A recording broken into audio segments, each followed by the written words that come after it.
Okay. Welcome to today's segment, why your retention strategies aren't working and what to do instead to combat turnover and potentially improve your nurse retention. By the end of this video, you'll have no problem getting in front of turnover and improving retention. Because not only will you know the better strategies and how to use them, but you'll be able to do it faster and do an outstanding job helping your healthcare professionals. You've tried retention bonuses, flexible scheduling, and even leadership training, but your best healthcare professionals are still leaving. Sound familiar? The truth is, it's not just about money. The real reason your retention strategies aren't working is something that no one is telling you. Well, until now. In this video, I'm breaking down why your best employees are walking away and exactly what to do instead to keep them engaged, happy, and committed. Stick with me until the end because I'm going to share with you a powerful exercise that will help you instantly shift your workplace culture in a way that your healthcare professionals will actually be able to feel it.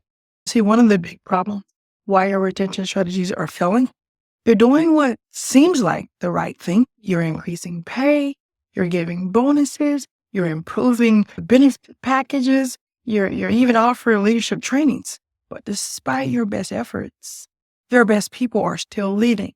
Well, the big question, why? Because retention isn't about perks. It's about emotional connection, trust, and the ability to create a culture where people feel seen, heard, and valued. Think about this. When was the last time that you asked your staff, what is the hardest part of your job? Direct, succinct. And more importantly, were you actually ready to hear, listen, and act on what they would say? See, one of the hidden truths of what your staff is really thinking, and it's a hard truth, okay? Your staff isn't leaving for just money. They're leaving because they feel emotionally and mentally drained. Just drained. They're exhausted, unsupported, and worst of all, they don't feel safe enough to even tell you.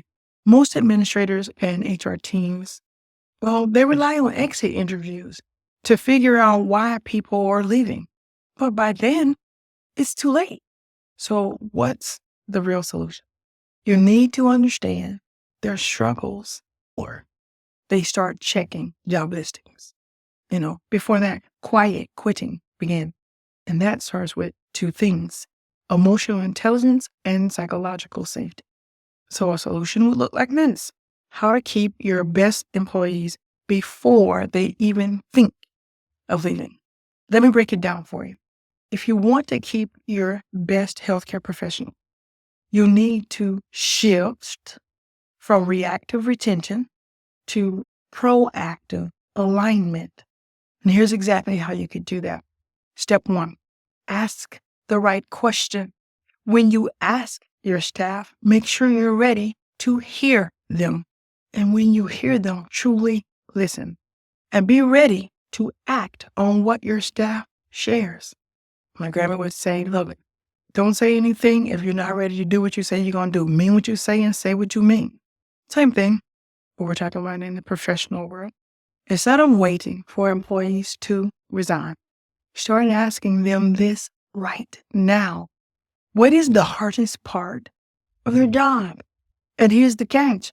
Don't just hear it as lip service or you're checking off the box for CUs. Actually listen.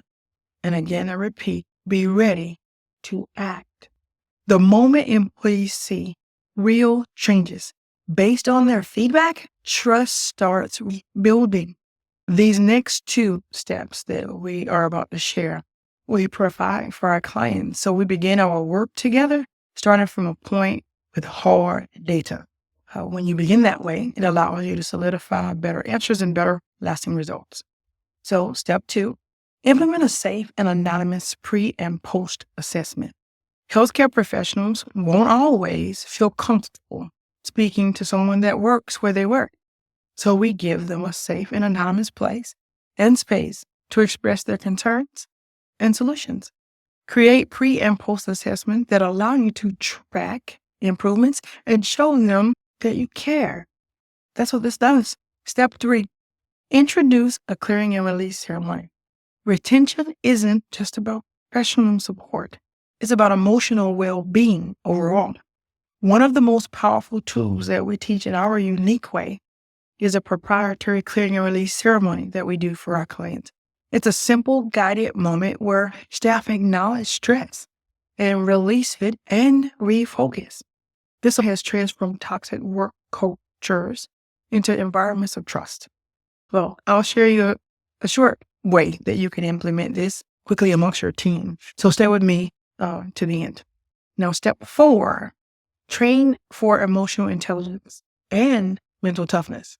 So your leadership team must be trained in emotional intelligence and mental toughness, because when leaders lack these skills, it trickles down into every department, creating frustration, disengagement, and a high turnover rate.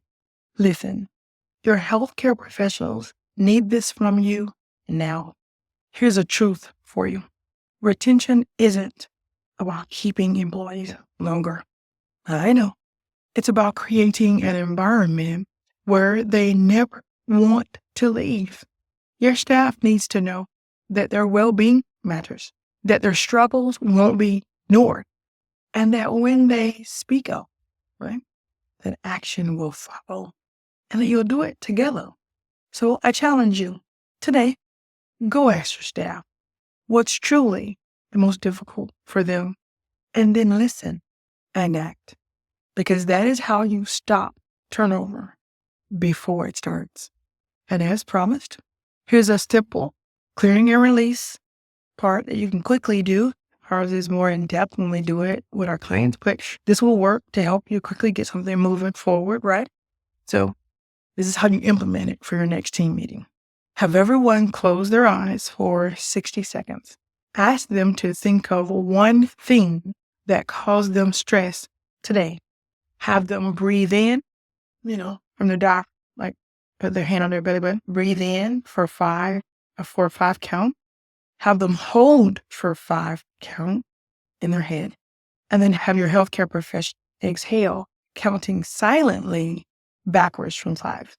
So it would look like, put your hand on your diaphragm. You see, hand do it. Hands here. Breathe in. Hold, hold, hold, hold, hold. And then you breathe out backwards from 5 in your head. And as they exhale, mentally tell them to let go of that stress. Now have them focus on 2 things that they're grateful for. One in their work and one in their personal life. In this affirmation that you have your healthcare professionals repeat with you. I release easily, effortlessly, and in a perfect way what no longer serves me. And I step into a workplace and a home of alignment and support. And this one main practice can shift an entire team's energy. Try it and let me know how your staff responds. Well, this has been my pleasure. What you can do next, if you are ready to implement real retention strategies, keep up with our additional support tools. Check out our links below. And if you found this valuable, hit the like button, subscribe, and share this with your leadership team, because it's time to stop the cycle of losing your good, gifted, great healthcare professionals. Take care.